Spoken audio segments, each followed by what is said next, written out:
Hello everyone, welcome to our channel. ఈరోజు మనం వ్యవసాయ విప్లవాల గురించి తెలుసుకుందాం. కంపల్సరీ కానిస్టేబుల్ ఎగ్జామ్లో 1 మార్క్ క్వశ్చన్ వస్తుంది.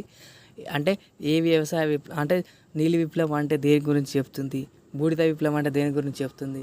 కంపల్సరీ కానిస్టేబుల్ ఎగ్జామ్లో మ్యాచ్ ద ఫాలోయింగ్ కానీ మల్టిపుల్ చాయిస్ కంపల్సరీ ఒక క్వశ్చన్ వస్తాయి. కాబట్టి టాపిక్ని చూసుకోగలరు.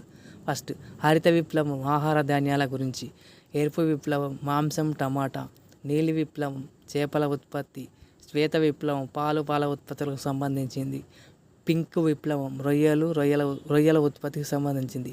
బూడిద విప్లవం ఎరువులకు సంబంధించింది. పసుపు విప్లవం నూనె గింజలకు సంబంధించింది. నలుపు విప్లవం పెట్రోలియం ఉత్పత్తులకు సంబంధించి.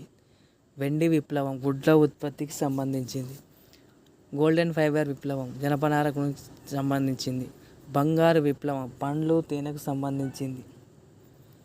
సిల్వర్ ఫైబర్ విప్లవం పత్తికి సంబంధించింది.